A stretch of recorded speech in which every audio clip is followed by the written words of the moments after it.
Bienvenidos y bienvenidas a una nueva entrevista de Putaendo, Rostros de Artista, de la Corporación Cultural de Putaendo. En esta ocasión vamos a conversar y a conocer más en profundidad a Sergio León Romero, escultor que muchos de ustedes identificarán acá en Putaendo por algunas de sus obras. En esta ocasión vamos a conversar con él y conocer más íntimamente cuál es su trayectoria y su postura. ¿Cómo estás, Sergio? Muy bien, gracias. Qué bueno que aceptaste nuestra invitación. Y nosotros agradecemos también que nos recibas acá en tu casa, muestra de lo que haces, de lo que eres. Eso se agradece. Bueno, Sergio es escultor. Acá en Putaendo hay tres, ¿verdad? Obras públicas, una en el sitio de Achupayas, la escultura Justo está ahí. En la plaza de Putaendo tenemos El Caballo San Martín. El Caballo San Martín, y en el parque tenemos la Temporera. Exactamente, la Temporera. Cuéntanos un poquito, Sergio, cómo llegas a la escultura. Como muchas de las cosas de mi vida, terminé como escultor porque la vida me empujó a eso. Me explico. Yo cuando niño quería ser ingeniero eléctrico, me gustaba mucho la electricidad, me consideraba un inventor de cosas, hacía cosas, diseñaba cosas, ninguna funcionaba, pero seguía para adelante. Y una vez que estaba en media, se me ocurrió la idea de decir, ya, voy a ver de qué se trata. Y fui a una librería y tomé un libro que decía Ingeniería Eléctrica. Abro la cosa y dice Química. Cierro el libro y busco otra carrera. Derivé a arquitectura porque mi abuelo era ceramista y en mi familia hay varias personas que se dedican al arte, entonces era algo medianamente conocido para mí, era algo que me sentía muy cómodo. Pero mi pasada por la enseñanza media no fue particularmente brillante. Yo me caracterizaba por no estar en clase, estar haciendo cualquier otra tontera. Así que el promedio no me dio. Entonces dije, ok, entro a arte y me cambio internamente a arquitectura, que son similares, están en la misma facultad y todo va a estar bien. Hasta que me di cuenta que la cosa me empezó a gustar y arquitectura me empezaba a parecer algo aburrido. Y entonces traté de ser artista. Entonces dije, ya, ¿qué es lo que me interesa? El dibujo me gusta mucho y la pintura es algo que nunca he logrado dominar, entonces quiero empoderarme de eso. Bueno, de dibujo tuve muy buena relación con los profesores, me querían mucho, pero me insistían en que tratara de buscar alguna otra área, porque en dibujo era buen dibujante, pero evidentemente no era lo que yo quería expresar. En pintura fueron un poco más honestos y me dijeron, lárgate de aquí, no sirves. Me odiaron porque además yo empecé a hacer un trabajo absolutamente conceptual, donde la idea de qué es lo que pintaba era muy superior a lo que tú pintabas. Entonces terminé con unos símbolos que significaban cosas, que depende de dónde se colocaban, qué es lo que significaban, qué es lo que pretendías, había un orden de lectura y ya llevaba algo así como 150 hojas de un manual para entender qué cresta estaba pintando. Y entonces la profesora me dijo, nada que ver aquí, váyase a grabado, que en mi escuela eran mucho más conceptuales. Llegué a grabado. En grabado al rato empecé a tomar las planchas de grabado, que trabajaba mucho en metal en ese momento, y empecé a formar las placas como placas que se estructuraban entre ellas, y esas placas de grabado eran más importantes que el grabado así, pero el resultado final es el importante. La placa es el proceso y el medio para llegar a eso. Y entonces los tipos me recomendaron que la verdad es que debería cambiarme a otro lado, y la que quedaba al lado, y me quedaba, era la escultura. Que era, de hecho, fue la última escuela en la que entré, y de ahí no me echaron, y como no me echaron, terminé de escultor. Claro, pero hay un recorrido, hay una búsqueda, y hasta que finalmente encuentras ahí la parte del arte, en el fondo, que tiene que ver con tu vocación, que es en el fondo darle forma a algo, a un trozo de materia, ¿verdad? Sí. Es una expresión en la cual se ocupa el volumen, algo físico, concreto, para expresar, y eso me gusta mucho. Me gusta tocar las cosas, me gusta sentirlas, me gusta que la gente interactúe con ellas. Por tanto, en verdad, la pintura no me correspondía porque es un ficticio que está pegado fuera del espacio del espectador. El espectador lo mira, lo disfruta, pero está fuera. El dibujo tiene más o menos los mismos precedentes, en realidad casi todas las artes tienen el mismo precedente, excepto lo que podría ser teatro, la performance, la escultura, que son principalmente integrarse a la obra, de alguna manera. Entonces, claro, me pareció bien quedarme ahí, y cosa curiosa es que se parece a la arquitectura. De hecho, las grandes diferencias, según yo, por supuesto el arquitecto me mira feo cada vez que digo eso, la gran diferencia entre un arquitecto y una escultura es, o sea, un escultor, es que dentro de la arquitectura uno va a vivir dentro de lo que se hizo, y dentro de la escultura uno va a sufrir lo que se hizo, porque te vas a pegar con eso, te va a incomodar, pero lo vas a disfrutar. Las dos cosas se disfrutan si se hacen bien. Sergio, ¿y cómo es el proceso creativo de una escultura? Si, no sé si son todas iguales, si hay cosas que se repiten, que se mantienen. ¿Cómo vives ese proceso? Eso es una pregunta un poco difícil de contestar por varias cosas. Yo sé que cada escultor tiene una manera diferente de enfrentarse a su trabajo. Hay gente que parte de una cosa muy visceral y deja que su subconsciente actúe permanentemente. Hay otras personas que son absolutamente concretas en el pensamiento, y el pensamiento es superior al trabajo, y el trabajo tiene que supeditarse a la idea sí o sí. Yo tengo una cosa que es más o menos intermedia. Yo debo admitir que de muchas maneras mantengo mi raíz de intereses de ingeniería, ¿sabes? Y eso quiere decir que a mí me gusta resolver problemas. Cada vez que se me plantea una obra, yo lo que hago es tratar de ver cuáles son los problemas que se plantean en ese pedido, o en esa obra, o en eso que yo me planteo. Por ejemplo, en una escultura de vía pública, yo tengo que estar claro dónde va a estar puesta, porque tiene un cierto público, tiene una cierta espacialidad, tiene una vida que va a ocurrir alrededor, y tiene que convivir con eso. Por tanto, yo tengo que colocarme un marco que me diga que tiene que funcionar de esa manera. Por ejemplo, a mí me gusta mucho la abstracción. Siendo muy figurativo, me gusta la abstracción.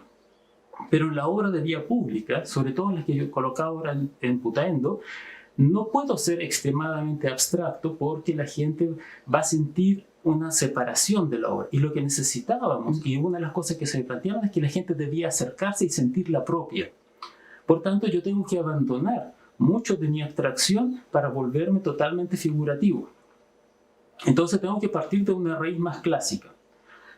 Entonces ya, eso me da un cierto marco. Después me dan un cierto presupuesto, que por supuesto es infinitamente menor al que uno necesita para hacerlo. Eso es una constante. Yo ni siquiera reclamo, o sea, digo, ok, el problema va a ser más interesante. Entonces, uno va y hace, acomoda la técnica para ese objetivo. Afortunadamente, yo hace muchos años atrás, a partir del trabajo de Sergio Castillo, que es otro escultor chileno que ya murió, es uno de los grandes escultores chilenos, que él en los años 70 desarrolló una técnica de lo que él llamaba fundición inversa. ¿Qué es una fundición inversa? En las palabras de Sergio Castillo, la fundición es: uno hace un molde, lo manda a la fundición, el metal se inyecta, entonces el metal entra y tapa todos los poros. Por tanto, la huella de la fundición siempre son protuberancias, pero protuberancias y huecos. En cambio, en la soldadura, todas son protuberancias y mucho más marcadas. Entonces, visualmente se ve como una cosa al revés de lo que fue la fundición, que una cosa entra, la otra cosa sale. Él lo que hacía era una estructura de acero, la iba recubriendo de placas, y todo eso era recubierto totalmente de acero, lo cual de soldadura, iba puliendo hasta que formaba la forma. Es una forma muy bonita de trabajar, pero muy difícil de trabajar. Uno de los principales conflictos que había con esa técnica es mantener las proporciones. Es muy difícil mantener las proporciones. No siendo imposible, pero es muy difícil. Entonces yo tomé su técnica y la uní a lo que era la tradición de los escultores de fundición, que es trabajar con moldes. Uno trabaja en greda, saca moldes, y en ese momento, teniendo el molde, yo lo rellenaba de plaquitas que iba pegando en el molde. Y empezaba a soldar. Y soldaba, y al sacar la placa, tú tenías la copia de la pieza con la soldadura adentro y tú veías las placas por fuera. Y eso lo volvías a armar. Esa es una técnica que me permitió trabajar a grandes formatos con un bajo presupuesto, y esa técnica la diseñé específicamente sabiendo que en algún momento yo necesitaba hacer esculturas grandes, porque en ese momento yo era absolutamente megalómano y quería ser un gran artista de Chile. Entonces necesitaba una técnica que me permitiera llegar ahí, porque sabía que el principal escollo era la financiación del material. Los grandes artistas no tienen ese problema porque en ellos confían y les ponen muchos recursos para que hagan las esculturas. Los que estamos recién comenzando no tenemos esa... Perdón, los que estábamos recién comenzando no teníamos esa ventaja, por tanto nuestro presupuesto era chiquito y tenía que hacer grandes cosas con poca plata. Entonces diseñé esa técnica específicamente para eso. Y dio muy buen resultado. Mi primera escultura que hice de esa manera fue el Ángel de Providencia, que a partir de una escultura propia mía, doné una escultura a la Comuna de Providencia. Jamás vuelvo a donar una escultura a una comuna rica. Me la botaron. Finalmente, después de 10 años, la pude recuperar y se la regalé a unos amigos que eran los que me habían financiado para hacerla. Entonces se merecían, que fueron los primeros que confiaron en mí. Así que está ahora en la planta de Bosch, que es una gran galvanizadora, que no tengo idea cómo confiaron en mí, pero qué bueno. Entonces, bueno, yo tenía esa técnica, así que pude aplicarla. Empezamos con el proyecto de Justo Stay. Justo Stay tenía ciertas complicaciones para mí. La principal de todas es que yo vengo de un mundo más bien urbano. A pesar de que ya llevo 30 años acá, todavía tengo mucho bagaje más urbano que de campo.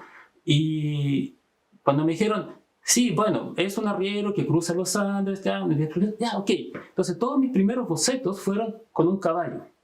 Y entonces tengo un par de amigos aquí que son arrieros y me miraron esa cosa, con eso me mato. No cruzo la cordillera con un caballo. ¿Y en qué cruzas entonces? Bueno, en mula. Ya, ¿y me explicas bien qué es eso?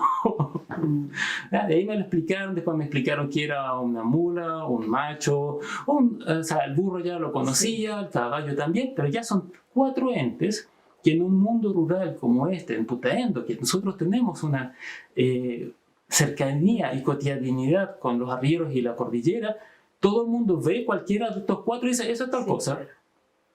A un urbano tú le dices, eso tiene 4 patas y creo que es caballo. No, eso es un burro. Ah, verdad, tiene la oreja grande. Ya. Entonces, claro, yo tuve que superar todo eso. Y aquí dije, ahora tengo que hacerlo.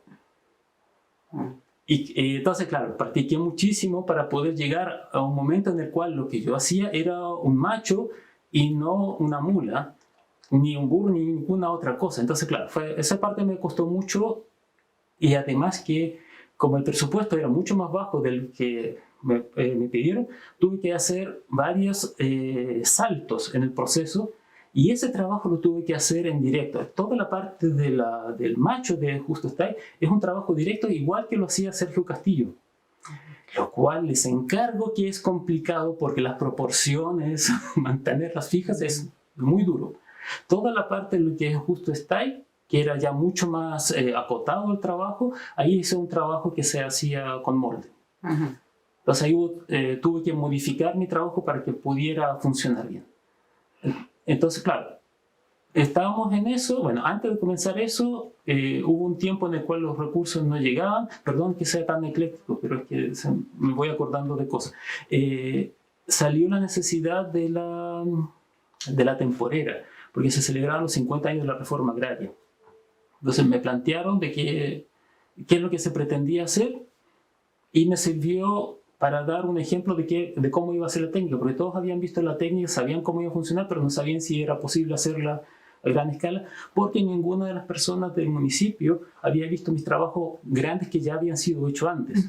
Entonces, claro, son presupuestos que, a pesar de que dentro de la escultura no se consideran altos, siguen siendo presupuestos muy importantes. No puedo despreciarse en cantidad de plata. Entonces, claro, hicimos este proyecto que fue anterior y que fue una antesala muy interesante, y a todo el mundo le gustó mucho, y con eso ya hubo mucha confianza para seguir con todo el resto de los proyectos. Y ahí, claro, se soltaron las platas que no venían del municipio, sino de la gobernación, del gobierno regional. Entonces, claro, ahí fue todo mucho más simple.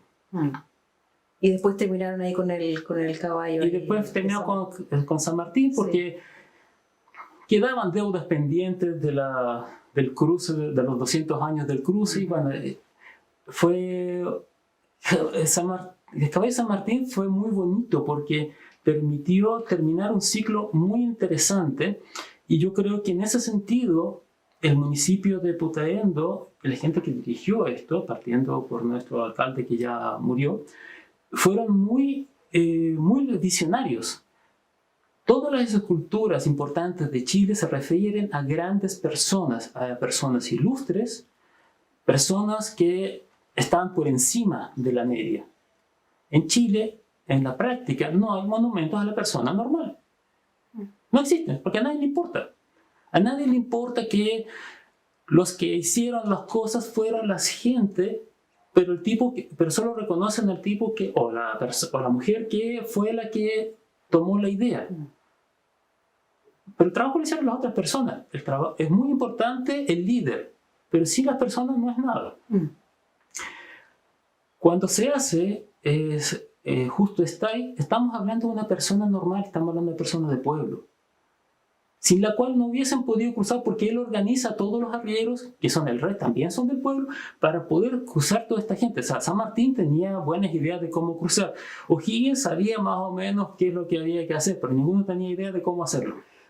Eso viene de la gente. Es súper desconocida la ruta, el camino, los pasos, todo. Y si uno se fija en toda la iconografía independentista de Chile, las únicas referencias que hay a justo ahí son un cuadro que está en el Museo Militar, un cuadro gigante que aparece glorioso San Martín con O'Higgins, embriosos corceles, cabalgando por la cordillera con tremendo ejército atrás, y un viejito chuñugo con un perro en una esquina que no, o sea, uno lo mira por casualidad. Eso es el gallo que estaba a cargo de toda la expedición. Esa expedición se muere. No puede ser justo está ahí así. Y la otra es la estatua del roto chileno, que en la Plaza Mulato Gil, me parece que está, que tiene una historia nada que ver. Era un chileno que estaba estudiando en Italia, estaba haciendo una escultura porque tenía que dar su examen, hizo un partisano italiano de la guerra del no sé qué, y entonces coloca a un muchacho joven, muy afeminado, parado en el fusil.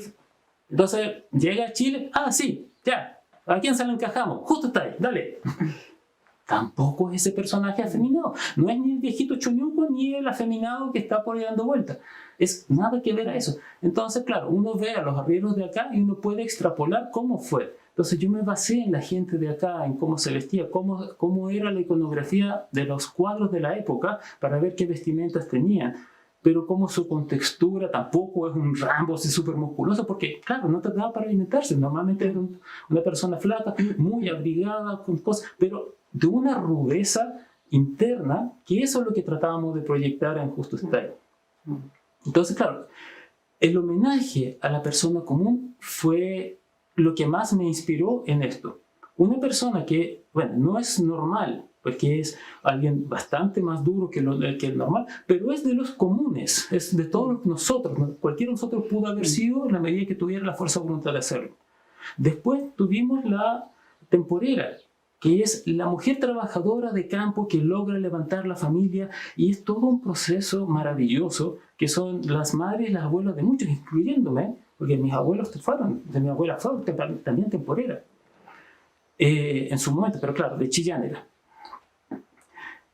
Entonces, claro, eso es algo importante, y es un homenaje a la persona común, a la gente que hace el país realmente, no a la persona que da las luces para llegar, sino todo ese enorme conjunto de gente que trabaja para llegar. Y después teníamos el caballo de San Martín, que para mí fue ya como, wow, esto es fantástico. No estamos hablando del gallo visionario que dirige el ejército, que organiza la independencia de varios países, San Martín para mí es un personaje maravilloso, pero es el gran personaje. El caballo es como el último del escalafón. Ni siquiera es un ser humano, es un caballo. Y es el gallo que va y lo transporta al lugar. Bueno, seguro que bajó en mula. Así que en ese caballo hay una cierta ambigüedad de si es mula o es caballo. Ahí eso fue a propósito. Entonces, si el que me diga que eso más se parece a una mula, sí tiene razón. Hay rasgos de eso. Eso fue intencional. Porque los Andes no se cruzan a caballo y eso ya lo sabemos todos. Entonces, claro, el corte de pelo no es marcial. Es el corte de pelo que ocupamos normalmente acá. Bueno, yo no ocupo porque no tengo caballos, pero mis vecinos ocupan. De hecho, mis vecinos de aquí al lado fueron los que me prestaron los caballos. Los modelos. La contextura, el tamaño, la forma. Lo que sí pertenece a la iconografía de San Martín, y lo identifico como caballo de San Martín, son todas las riendas, las monturas, el tipo de alforjas que llevan.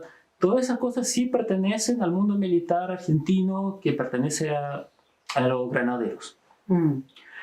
Entonces, claro, esa fusión hace que sea representativo. Además que San Martín tenía una característica muy interesante. Después de la batalla de San Lorenzo, o sea, cuando él forma los granaderos, le regalan un brioso corcel blanco, el paradigma de un caballo de general. Viene la batalla de San Lorenzo, que es la primera batalla que enfrenta a los granaderos, le disparan, matan al caballo, el caballo cae encima de San Martín, casi lo matan, lo rescatan a duras penas. San Martín dijo, jamás vuelvo a tener un caballo propio. Por tanto, San Martín usaba el caballo que le daban en cada lugar que iba. Y no tenía un caballo propio, no tenía uno asignado. Y él, como filosofía, tenía el no usar cosas mejores que sus soldados. En ese sentido, el tipo es admirable. Entonces, lo más probable es que él no tenía el mejor caballo de todos. Sí, tenía de los buenos caballos, pero como él no era el que iba a estar en la batalla propiamente tal, él no necesitaba el mejor caballo. El que lo necesitaba el que estaba en la batalla. Y él era muy consciente de esos detalles. Entonces, esa marcialidad, si uno ve todas las estatuas de San Martín, el caballo es muy importante, muy fuerte, muy grande, muy deslumbrante, pero seguro que San Martín no lo tenía. Esa es la iconografía que uno le da como gran héroe. Aquí lo que traté de hacer, y eso es algo que el municipio sí tenía muchas ganas de hacer, es que el caballo representara el lugar, porque seguro que era el caballo de acá. Porque había cruzado de mula, necesitaba un caballo, tomó un caballo de acá y con eso siguió. Entonces es una persona, o sea, un ser del lugar, un ser normal, no es un ser elevado. Entonces, esa trilogía de monumentos a la persona común, al cotidiano, es algo que a mí me parece fascinante. Y yo estoy muy contento de haber estado en esto y haber sido el que lo hace y el que lo traduce a algo tangible. Sí, aquí en tu relato, pues, bueno, he podido identificar el proceso creativo, ¿no? Bueno, aparte de la técnica, que tienes que resolver ese problema de cómo le das forma, ¿cierto? ¿Verdad que esa era la pregunta? ¿Verdad que esa era la pregunta? Y me fui para otro lado. No, está bien, porque además hay un estudio, ¿no? Porque para darle forma a algo hay que saber qué es ese algo, el simbolismo que contiene eso, ese objeto, ¿verdad? Y claro, en tu discurso se nota que hay una dedicación, hay una pasión por saber quiénes fueron, cómo fueron, qué hacían, para poder lograr un objeto que realmente identifique a la persona o el objeto que tú estás creando con tu obra. Ahora, hoy día, Sergio, ¿en qué estás hoy día? Hoy día estoy un poco alejado de la escultura, pero ni tanto. Con esto de la pandemia, llevamos 2 años que nadie necesita un escultor, 3 años ya. Todos necesitan médicos. Yo no soy médico, así que los dejo trabajar tranquilos, yo me pongo a hacer otra cosa. Han pasado varias cosas. El cambio climático ha golpeado bastante. Mi familia tiene nogales acá. Bueno, teníamos 20 hectáreas, ahora tenemos 8 hectáreas el año, y ligerito vamos a tener 6 porque hemos ido matando porque no hay agua para cultivar todo. Así que cuando alguien dice que nuestros hijos van a pagar los costos de nuestros errores. Mentira, nosotros ya lo estamos pagando. Todos lo estamos pagando, desde que la comida es más cara, desde que para ir de vacaciones hay que ir más lejos. Todos esos detalles ya hacen que nosotros paguemos el cambio climático, nuestro mal comportamiento con el planeta. Bueno, tengo ahí muchos árboles que se están muriendo y tengo un rollo con el bajo impacto ambiental. No me gusta hacer cosas que impactan negativamente más allá de lo necesario. O sea, trato de contraerme a lo estrictamente necesario. Entonces, yo tengo dos alternativas. Saco todo, trato de plantar algo y al sacarlo lo convierto en leña y se va. Muy rápido, muy fácil, pero eso es quemar la madera. Y ahí hay carbón capturado que es muy importante mantener capturado. Entonces, en los últimos 2 años me he dedicado a diseñar y a construir máquinas para poder hacer un aserradero, porque soy incapaz de pagar un aserradero, para poder procesar esa madera y poder hacer cosas con ella. Entonces, estoy haciendo recubrimiento de murallas, busleros, tablas de equilibrio, tablas de skate, pero también esculturas, porque inevitablemente a medida que más me alejo de escultura, más cerca estoy de ella, siempre reboto, y lo cual quiere decir que eso es algo que me gusta, definitivamente. Y bueno, no importa lo que yo haga, finalmente lo termino haciendo desde la vista de un escultor, porque eso fue lo que estudié, eso es lo que me formé. Es igual que un médico, no importa lo que haga, va a hacer las cosas desde el punto de médico, y va a tener que ver cómo adapta su visión a los nuevos requerimientos. Es lo que estoy haciendo yo. Entonces estoy desarrollando materiales y cosas que hacer con el nogal para no tener que quemarlo. Y mi objetivo, cuando me planteé el tema, era voy a aprovechar el 80% del árbol. Bueno, ya me di cuenta que eso es casi imposible. Entonces, tal vez con el 60 me conformo. Pero eso también es bien difícil, porque hay que aprovechar hasta los palitos más chicos y todavía no sé qué hacer con ellos. Entonces estoy en eso. Estoy ahora metido en un dilema, más que dilema, en un resolver problemas muy divertido, en el cual todos los días llego al taller, logro procesar los troncos más fáciles y entonces digo, ya, ¿y qué hago con estas tapas que salieron? ¿Qué hago con los palos que salieron? Entonces, y eso es lo que estoy resolviendo. Llevo 2 años y algo en eso, aprovechándome que nadie me necesita y puedo trabajar en otras cosas. He empezado a resolver mis propios problemas. Y para mí la pérdida del campo es un problema, entonces tengo que resolverlo. ¿Y esos objetos los vendes? Sí. ¿Sí? O sea, ¿sí? Todavía no he comenzado realmente a venderlo. He vendido muebles, he vendido cosas, pero muy entre amigos, gente que me conoce o gente que se ha cruzado. Ahora ya debo empezar a redondear eso y empezar a venderlos de verdad. Por mientras formé un Instagram. Yo soy enemigo de ¿cómo se llama esto? Redes sociales. Las redes sociales me cagan, porque cada vez que veo a alguien que figura mucho en redes sociales, estoy súper claro que el tipo no tiene vida, su vida es miserable, no pasa nada, es aburrido, porque es una fiesta su vida en Instagram o en lo que sea, pero en su vida real el tipo es una persona normal. Entonces, yo no estoy en ninguna parte, parece que me divierto harto. Bueno, la cosa es que tuve que formar un Instagram que se llama Esculturas y Cachureos. No, perdón. Esculturas y cachivaches. Que es más o menos, yo hago esculturas, pero ahora estoy haciendo cachivaches de múltiples tipos. Empecé a hacer estas cosas de Instagram, que bueno, voy subiendo algunas cosas, pero me cuesta mucho porque no me hallo diciendo qué es lo que estoy haciendo. Así que bueno, cada cierto tiempo subo cosas. Así que bueno, eso ha sido, pero voy a empezar espero que pronto a concretar en algo útil, o sea, no útil, en algo tangible económicamente eso, porque la verdad es que ha sido harto trabajo y ya es hora de que empiece a dar algún fruto. Sí. Me parece muy interesante este giro que tienes en tu vida, pensando muchas veces en que a las personas les cuesta reinventarse o están frente a una situación en su vida y se encuentran con una pared y se quedan allí, ¿no? Como estáticas. Pero claro, tú eres una persona, escucho, con un espíritu muy inquieto que te impulsa o te ayuda en este minuto en que, claro, hay que cambiar, hay que reinventarse, hay que darse una vuelta, hay que ir por otro sendero, ¿cierto? ¿Cómo ves eso tú? Algo de eso habíamos comentado antes. Yo soy partícipe de la teoría del surfista, Es una teoría que yo me hice, pero yo no surfeo, no hago nada de eso. Mi equilibrio es como las pelotas, así que no me esperen ver encima de una tabla. Pero lo interesante del surfista es que es una persona que entra al mar con la esperanza de encontrar buenas olas para poder entretenerse. Busca un momento adecuado para ir, que ya puede ser, le tocó el fin de semana o decidió ir un día especial que el clima decía que iba a estar bueno, pero una vez que está ahí en la escena, tiene que decidir qué ola toma. Puede ser buena, mala, más o menos, pero una vez que la toma y tiene que seguir adelante. Mirarlo desde afuera es súper fácil decir se equivocó antes de que la termine de tomar, pero estando ahí es súper difícil. Porque además uno está metido muy cerca del problema. Entonces, claro, pero una vez que la toma, disfruta, llegará a algún lugar, no siempre es al mismo lugar que quiere, a veces tiene que cambiar, a veces se va a caer, va a tener que tomar otra, y sigue. Para mí eso es una enorme analogía, o muy buena analogía de la vida. La vida es un mar en el cual uno se mete, tiene unos oleajes, que si uno sabe tomarlo bien, los oleajes son muy divertidos.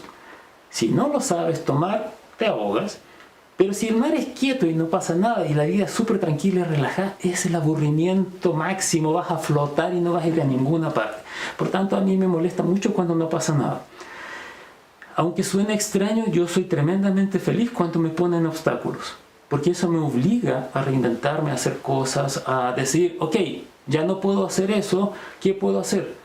¿Qué hago con lo que ya sé hacer para llevarlo a un lado que puedo? Entonces voy esquivando los problemas y voy surfeando básicamente en la vida. No peleo con ella, no decido que tengo que enfrentar el problema hasta reventarme contra él. No lo considero racional. No quiere decir que huya del problema, quiere decir que aprovecho ese problema para ir más adelante, a alguna parte. El llegar a un punto final, es decir, voy a llegar a tal cosa, para mí no es muy importante porque ese es el final del camino. Cuando tú llegas al final del camino, el camino se acabó la diversión. El camino es el divertido. Y si te colocan obstáculos, te obligan a moverte en forma más entretenida todavía. Por supuesto, pasado cierto límite puede llegar a ser muy desagradable, estoy de acuerdo con eso. Pero ahí entra la capacidad de la persona de adaptarse y tratar de ver la parte buena de las cosas. Por ejemplo, mi campo se está muriendo. ¿Me voy a echar a morir? Podría. Pero yo acabo de descubrir que tengo un montón de madera que cosechar y con eso puedo formar otra cosa. Y así sucesivamente a lo largo de mi vida, muchas veces yo he tratado de hacer algo, me han frenado, me han bloqueado o se ha destruido todo. Y tengo que terminar pensando, ok, por ahí no era el camino. O ese camino en particular, ahí tomaba un desvío. Y entonces dice ya, ok, ¿qué es lo bueno que viene? Y se va para otro lado. Bueno, Sergio, te agradecemos estos momentos en que desde la visión del escultor nos has podido mostrar frente a un obstáculo o una dificultad, ¿verdad? Hay otros caminos, hay posibilidades, se abren posibilidades. Creo que tiene que ver mucho con tu espíritu, también artista, creativo y de escultor. Así que muchas gracias y bueno, los dejamos invitados a seguirnos en nuestras redes sociales para una nueva entrevista de Putaendo Rostros de Artistas. Muchas gracias. Gracias.